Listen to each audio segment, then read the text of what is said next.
Réflexion d'une confinée handicapée. Ce matin, j'étais en train de faire le ménage dans ma cuisine. Et bon, comme vous le savez, j'ai de plus en plus de mal à avoir la force de rester debout. Et, et je me souvenais, en fait, comment dire, j'avais des souvenirs de l'époque où j'ai appris que j'avais la sclérose en plaques. On était en 2007, 2008, juste avant que je fasse les boules de cortisone ou après.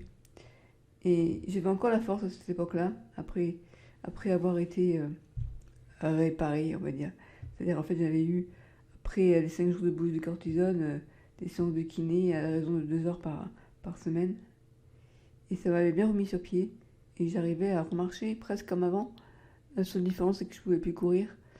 On a pensé que j'avais une cèpe rémitante bénigne, parce que ça faisait des années.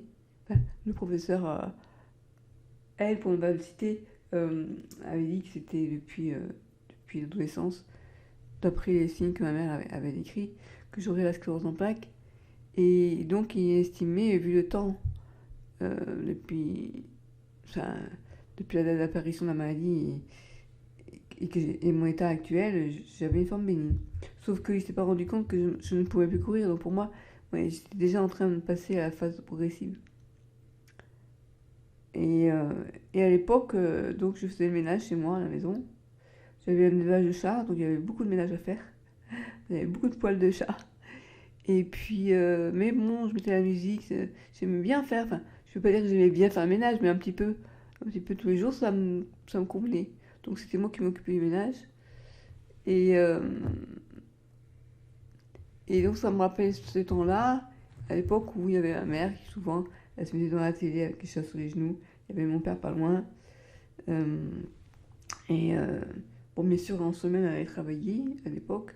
Et moi, je m'occupais de mon père. Et elle m'avait dit, sans toi, j'aurais jamais pu continuer à travailler, j'aurais dû arrêter. Donc merci. Et c'est vrai que, bon, étant étudiante, je pouvais m'occuper de mon père comme je pouvais. Hein. Enfin, à l'époque, c'est vrai qu'il était moins atteint que maintenant. Donc là, maintenant, il vit en maison de retraite. Et voilà, et donc je me souvenais de tout ça et je me disais, finalement, est-ce que j'ai pas perdu du temps à vouloir absolument reprendre la fac. Enfin, mon parcours d'étudiante, je sais pas comment vous dire ça. J'ai senti au fond de moi que j'avais quelque chose. J'étais pas bien dans ma peau en fait, j'étais pas bien dans ma peau, ce qui a valu la relation avec mon ex-fiancé. Et, et cette fatigue chronique que je ne comprenais pas, et ces poussées que j'avais, hein, parce que j'ai eu des poussées, sauf qu'on n'a pas dit que c'était des poussées. Et donc, ça a forcément impacté ma psychologie. Quand vous sentez que vous avez quelque chose, mais que personne ne. Tout le monde vous dit c'est dans la tête, ah, t'as fabule, c'est des conneries. Ah, bon, alors la fatigue chronique que j'ai, c'est quoi? Presque c'est fait un effort, arrête de t'écouter, enfin voilà, tout ça j'ai déjà entendu. Hein. Donc j'ai développé du coup une phobie sociale. Pendant 5 ans, j'ai vécu en vase clos chez moi. J'ai vécu pendant 6 mois dans un appartement toute seule, que j'avais demandé à l'époque de partir. En fait, parce que le psy que je voyais à l'époque pensait que mon état était lié au fait que j'étais encore chez mes parents à 22 ans. Bon, donc j'ai demandé à ma mère de partir. Et finalement, je suis allée habiter dans un appartement qu'elle avait, donc j'étais pas autonome. D'ailleurs, elle m'a toujours dit, Christelle, ouais, ok, pars, mais commence pas. Ne mets pas la charrue avant les bœufs, commence pas à te trouver un travail. Mais travailler, j'ai essayé, enfin, j'ai fait ça. Enfin, j'ai fait ça. J'ai travaillé quoi, 2 mois, un mois pendant l'été, et à la fin du mois, l'avocat voulait me garder, mais moi j'étais trop fatiguée, et je comprenais pas. Et cette fatigue, putain, bon, bref. Et voilà, et donc du coup, j'ai jamais vraiment travaillé. Le maximum que j'ai travaillé, c'était 2 mois, 2, 3 mois en CES. Et donc j'ai compris que je pouvais pas travailler. Et donc que je pouvais pas gagner ma vie.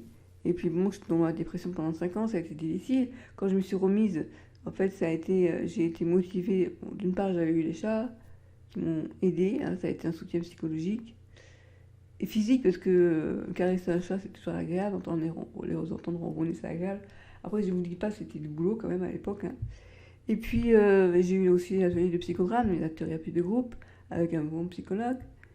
Donc bref, j'ai repris le chemin de la fac, d'abord par correspondance. Et tout ça, c'était des moments durs pour moi. Durs dans ce sens que j'ai des moments euh, où je me suis dit, ça y est, enfin, je sors d'affaire. Et puis là, euh,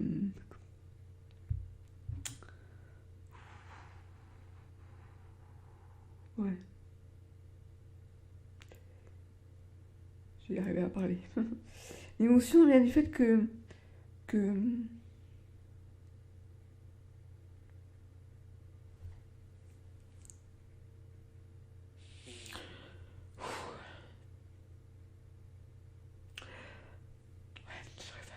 le confinement, comment je pourrais dire ça? Le confinement me met la tête dans l'eau, quoi. Ça me refout, comment dire? C'est un peu comme si quelqu'un te disait, ah, t'as voulu sortir de l'eau, hein, ça y est, t'as repris surface et tout. Eh ben non, tiens, allez, je te fous dans l'eau. Tu peux plus sortir de chez toi, tu bouges plus, tu restes, tu vois plus personne, à part les aides de vie qui viennent te voir, heureusement. Et t'es là, tu te dis, putain, j'ai traversé plein de choses dans ma vie, les abus, le viol, euh, et puis la phobie sociale, et puis la maladie, que je continue à devoir faire face, la maladie de ma mère, le départ de mon père, enfin, l'accident d'ailleurs qu'il a eu, tout ça, quoi. Et puis là, ce putain de coronavirus qui vient t'obliger à rester chez toi. Alors d'accord, j'ai une belle maison, une villa, c'est la même chose, un jardin, mais puis là, avec cette maladie, je peux pas en profiter, et puis je suis toute seule, il n'y a plus les chats, il n'y a plus ma mère, il n'y a plus mon père. J'ai pas fait, comment dire, ouais, je me disais aussi, tu t'es concentré sur les études, pour avoir un bon boulot, c'était l'optique de mes parents, c'était de faire de longues études pour avoir un bon boulot. Putain, mais n'importe quoi. C'était la vieille mentalité. Et puis, moi je lui dis, et la vie affective et amoureuse, et tout ça, on n'en parle pas, c'est pas important. On m'a jamais dit, Christelle, ce serait important aussi, faire des enfants, mais pour tes parents, quoi. On sera content de devenir grands-parents. Mais oh, c'est super égoïste quand on fait pas des enfants pour soi, ni pour ses parents, ni pour soi. Et d'ailleurs, c'est à cause de ma mère que j'ai pas eu d'enfant, parce que à l'époque, elle me disait tellement, oh, c'était difficile, j'ai passé mon temps à vomir. Enfin, pour elle, les grossesses, c'était une horreur, quoi. Et du coup, moi qui suis devenue vomitophobe, j'allais dire, non, hémétophobe, c'est pas mal ça, vomitophobe. Et ben voilà, j'ai pas voulu. Bon, ceci dit, je pense que ça aurait été la connerie. Tomber enceinte, à l'époque où j'étais avec Ludovic, il aurait été d'accord, hein, qu'on ait un enfant ensemble, mais je voulais pas avoir un enfant avec lui, je voulais avoir un enfant avec ma mère, en fait. Ça, c'était pour donner à ma mère un enfant qu'elle n'a pas eu. C'est-à-dire, non, peut-être pas un enfant qu'elle a pu. C'était ce qu'elle n'a pas pu partager avec sa mère, parce que sa mère est morte, elle avait 14 ans, et ma mère était orpheline très, très tôt. Et, et ça, je trouvais que c'était pas normal, quoi. Au fond de moi, je devais le sentir, c'était pas normal. Et donc, heureusement, j'ai pas eu d'enfant. Heureusement. Mais, et voilà, et bon, il y a un monsieur qui m'a dit, pourquoi vous vous êtes pas révolté? J'ai dit, vous êtes marrant, c'est pas si simple. Et puis, bref. Donc, je dis pas ça pour en vouloir à mes parents, ils ont fait ce qu'ils ont pu. Je pense qu'ils avaient un côté très immature, très un peu toxique aussi.